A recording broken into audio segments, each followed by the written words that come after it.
नमस्कार, कृषि न्यूज में आप सभी का स्वागत है। मैं हूं आपके साथ अश्विनी वानखड़े। खबरों को विस्तार से जानेंगे, लेकिन उससे पहले एक नजर आज की टॉप हेडलाइंस पर। 9 करोड़ परिवारों के लिए यादगार बनेगा स्वतंत्रता दिवस, सरकार देगी खास तोहफा। सरकारी नौकरी छोड़ शुरू की खेती, नहीं बेची फसल, फिर भी कर रहे बम्पर कमाई।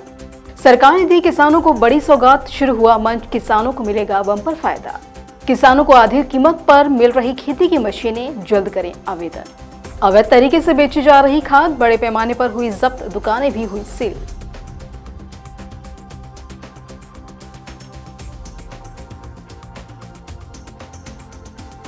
अब खबरें विस्तार से।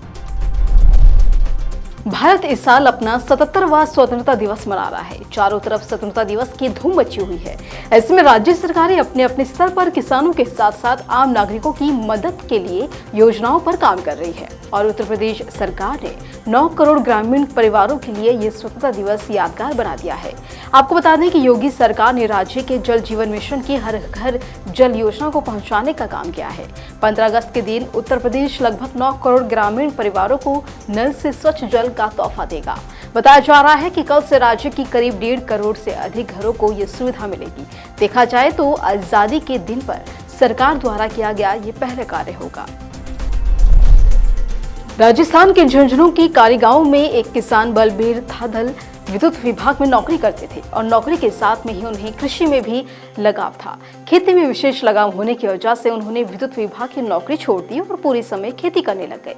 खेती करते हुए ऐसा जुनून चढ़ा कि उन्होंने अपने पूरे खेत में ऑर्गेनिक फार्मिंग शुरू कर दी। और कोई किसान किसी जगह पर भी कितनी भी दूरी पे खेती में अगर कुछ अलग कर रहा हो तो वो खुद जाकर उसे देखते हैं और खुद उसमें कुछ और सुधार करके ही इसकी शुरुआत करते हैं। और इसी की बदौलत आज भी अपने खेतों में उगाई गई सरसों, मूंगफली और मसाले जैसे कि लाल मिर्च, हल्दी और धनिया को अच्छे भाव में बेचते हैं। तेलंगाना सरकार की ओर से एक खास पेशकश की गई है जिसमें किसानों को फायदा मिलने की उम्मीद है। तेलंगाना के सूचना प्रौद्योगिकी और उद्योग मंत्री कोटी रामराव ने भारत का पहला कृषि डेटा एक्सचेंज और कृषि डेटा प्रबंधन ढांचे की पेशकश की है। एक सरकारी बयान में कहा गया है कि कृषि क्षेत्र के लिए डिजिटल सार्वजनिक ढांचे के रूप में विकसित एडेक्स तेलंगाना सरकार, विश्व आर्थिक मंच और भारतीय विज्ञान संस्थान के बीच साझेदारी है। मंत्री ने कहा कि EDX और EDMF दोनों उद्योग और स्टार्टअप के जरिए कृषि डेटा को उचित और कुशल उपयोग सुनिश्चित करने के लिए सही मंच प्रदान करते हैं और विशेष रूप से कृषि क्षेत्र में डेटा अर्थव्यवस्था को बढ़ावा देते हैं। ये पहल तेलंगाना को खाद्य प्रणाली में परिवर्तन लाने और किसानों की आजीविका में सुधार करने के लिए नवाचार और प्रौद्योगिकी का उपयोग करने में मदद करती है। कृषि में नई नई तकनीकें आने से किसानों के लिए फसलों की बुवाई से लेकर कटाई तक का काम आसान हुआ है। हालांकि इन मशीनों की कीमत काफी ज्यादा होती है।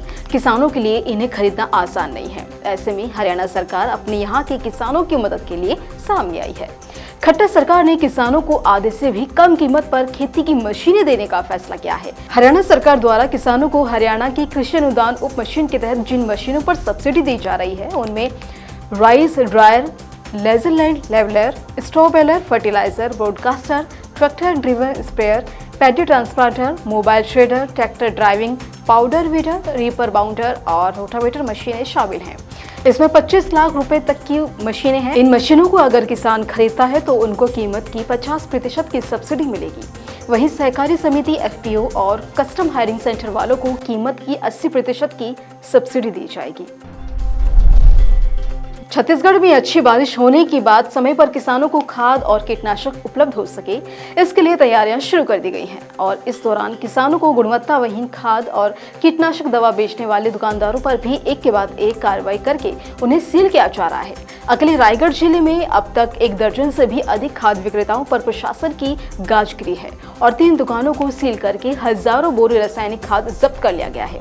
साथ ही साथ कुछ दुकानदारों पर बिना लाइसेंस के दुकान चलाने पर भी जांच के बाद मामला दर्ज किया गया। इतना ही नहीं, जिले में कृषि विभाग द्वारा जिला कलेक्टर सारण सिन्हा के निर्देश के बाद 6 टीमें बनाई गई जो कि खाद का वितरण समय पर करवाने के साथ साथ बगैर लाइसेंस के खाद बेचने वाले दुकानदारों पर नजर रखे हुए हैं। वहीं इस तरफ छत्तीसगढ़ के कोरबा, नारायणपुर, कांकेर के साथ साथ अन्य जिलों में भी छापेमारी कार्रवाई करके मामले दर्ज किए जा रहे हैं, चूंकि अवैध तरीके से बगैर लाइसेंस के खाद बेचने के पीछे गुणवत्ता विहीन खाद की बिक्री तथा अन्य प्रदेशों से आई खाद की बिक्री पर रोक लगाना ही प्रशासन कार्रवाई का बड़ा कारण है। दर्शकों, कृषि जागरण द्वारा दिसंबर महीने में पिलेनियर्स फार्मर्स ऑफ इंडिया अवार्ड आयोजित किया जाएगा, जिसका फिलहाल रजिस्ट्रेशन शुरू हो चुका है। अगर आप इससे संबंधित अधिक जानकारी प्राप्त करना चाहते हैं या फिर रजिस्ट्रेशन करवाना चाहते हैं तो वीडियो के डिस्क्रिप्शन बॉक्स में विजिट जरूर करें। फिलहाल के लिए हमें दीजिए इजाजत और ऐसी ही तमाम खबरों के लिए बने रहें हमारे साथ। ब्यूरो रिपोर्ट, कृषि जागरण।